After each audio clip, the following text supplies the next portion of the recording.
Assalamualaikum warahmatullahi wabarakatuh. Perkenalkan, nama saya Imam Baihaqi dari Fakultas Tarbiyah dan Ilmu Keguruan, Prodi Manajemen Pendidikan Islam, kelas C4. Baik, di sini saya sekarang bertugas sebagai moderator beserta presentator dari kelompok 3 yang terdiri dari 4 anggota, yaitu saudara Maulana Rifki, kedua saudari Mary Wahyuni, dan ketiga saudari Eka Anggrini, dan keempat ya siapa lagi lah kan yang ganteng dari C4.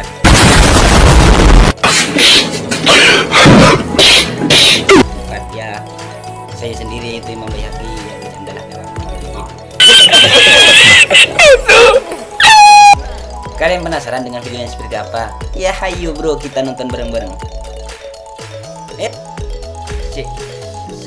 Sebelum nonton videonya jangan lupa like, comment, share, and subscribe. Ya, karena subscribe itu gratis lah. Ya, seperti inilah videonya. 10, 9,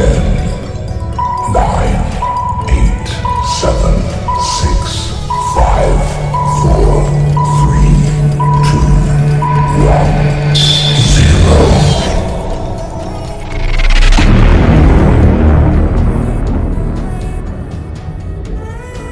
Assalamualaikum warahmatullahi wabarakatuh. Baik, di sini saya akan menjelaskan tentang sanad. Sanad menurut bahasa artinya sandaran atau sesuatu yang dijadikan sebagai sandaran. Dikatakan demikian karena satu hadis bersandar kepadanya. Sedangkan pengertian sanad menurut istilah ilmu hadis, banyak ulama yang mengemukakannya. Di antaranya ialah As-Suyuti dalam hukumnya Tadrib Ar-Rawi Halbar 1 menulis Al-Ibaru Aum Tariqil Matani, berita tentang jalan matan. Mahmud At-Tahan mengemukakan sanad adalah silsilatur rijalil musilati ilal masni, mata rantai para perawi hadis yang menghubungkan kepada matan hadis. Dalam bidang ilmu hadis, sanad merupakan salah satu neraca yang menimbang sahih atau baiknya suatu hadis.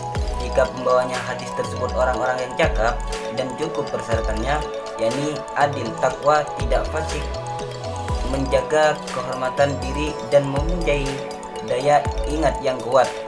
Sanadnya bersambung dari suatu periwayat kepada periwayat lain sampai kepada sumber kita pertama. Andaikan salah seorang sanad ada yang fasik atau yang tertuduh dusta, atau setiap para pembawa berita dalam mata rantai sanad tidak bertemu langsung atau mustahil, maka hadis tersebut dhaif sehingga tidak bisa dijadikan hujjah. Bismillahirrahmanirrahim. Assalamualaikum warahmatullahi wabarakatuh. Perkenalkan, nama saya Maulana Rifki dengan nomor 2031010303002. Saya dari kelompok 3 SPT. Di sini saya akan melanjutkan penjelasan dari teman saya Baihaqi. Di sini saya kebagian menjelaskan contoh dari sanad itu sendiri. Contoh dari sanad yang bisa kita ambil dari makalah ini, salah satunya Sami'ta Rasulullah hadisan Abdullah bin Yusuf qala akhbarana Malik an Ibn Zihab an Muhammad bin Jabir kemudian an Abi qala Allah sallallahu alaihi qara'a fil maghribi bituri Sahih Bukhari. Artinya memberitakan kepada kami Abdullah bin Yusuf, dia berkata, memberitakan kepada kami Malik dari Ibnu Syihab dari Muhammad bin Jabir bin Mut'im dari ayahnya berkata, aku mendengar Rasulullah Shallallahu Alaihi Wasallam membaca surah At-Tur pada salat maghrib. Hadis riwayat Al-Bukhari. Nah, di sini isi matanya atau isi dari hadis ini atau matanya itu, aku mendengar Rasulullah Shallallahu Alaihi Wasallam membaca surah At-Tur pada salat maghrib. Yang disebut dengan sanad ialah sandarannya atau urutan atau rantai dari sanad tersebut. Sanad ini didapatkan atau matan ini didapatkan dari mana, dari berawal dari siapa, itulah yang disebut dengan sanad. Dari contoh hadis di atas jika diteliti, maka yang dimaksud dengan sanad adalah dimulai dari ada sanad Abdullah bin Yusuf hingga pada lafaz an abihi qala yang menyambungkan kepada Rasulullah. Terlebih jelas berikut diterangkan dalam bentuk bena periwayatan hadis di atas. Mungkin hanya itu penjelasan yang bisa saya sampaikan kepada teman-teman. Mohon maaf apabila ada kata-kata yang salah. baik disengaja ataupun tidak. Wassalamualaikum warahmatullahi wabarakatuh. Assalamualaikum warahmatullahi wabarakatuh. Perkenalkan, nama saya Mary Yuni. Saya dari Prodi Manajemen Pendidikan Islam. Saya dari Fakultas Tarbiyah dan Ilmu Keguruan. Di sini saya akan menjelaskan tentang matan. Matan merupakan bunyi atau kalimat yang terdapat dalam hadis, yang menjadi isi riwayat atau bagian isi hadis. Secara bahasa, matan berarti tanah yang keras dan tinggi, sedangkan secara istilah, kalimat setelah berakhirnya sanad suatu hadis. Dalam artian, apabila rantai sanad telah disebutkan, maka setelah itu adalah matannya, atau dengan kata lain, matan adalah redaksi hadis itu sendiri. Contoh matan, telah menceritakan kepada kami Abdullah bin Muhammad al-Musnadi.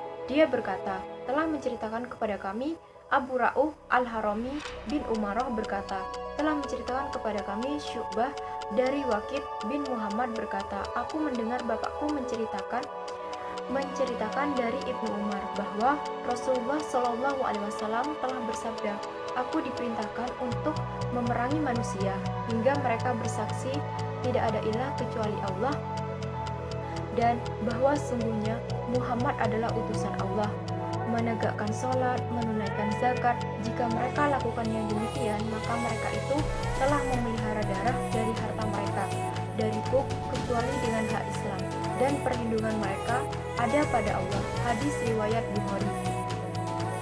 Contoh yang kedua, telah diceritakan kepada kami Sulaiman Abu Ar-Rabi. Dia berkata, telah menceritakan kepada kami Ismail bin Ja'far berkata, telah menceritakan kepada kami Nafi bin Malik bin Abu Amir Abu Suhail dari bapaknya dari Abu Hurairah dari Nabi SAW. Beliau bersabda, tanda-tanda munafik ada 3: jika berbicara dusta, jika berjanji mengingkari, dan jika diberi amanat dia berkhianat. Hadis riwayat Bukhari. Sekian dari saya, kurang lebihnya saya mohon maaf. Wassalamualaikum warahmatullahi wabarakatuh. Assalamualaikum warahmatullahi wabarakatuh. Nama saya Eka Ayu Anggraeni, NIM 2051010300018. Di sini saya akan menuliskan penjelasan mengenai matan yang akan menjelaskan tentang mukharij. Kata mukharij merupakan bentuk isim fa'il atau bentuk pelaku dari kata takhrij atau ikhtirat dan ifrad yang dalam bahasa diartikan menampakkan, mengeluarkan, atau menarik.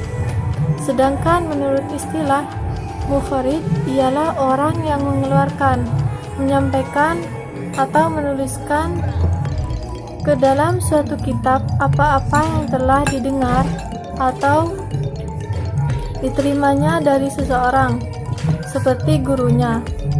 Di dalam suatu hadis biasanya disebutkan pada bagian terakhir, seperti nama dari seseorang yang telah mengeluarkan hadis tersebut.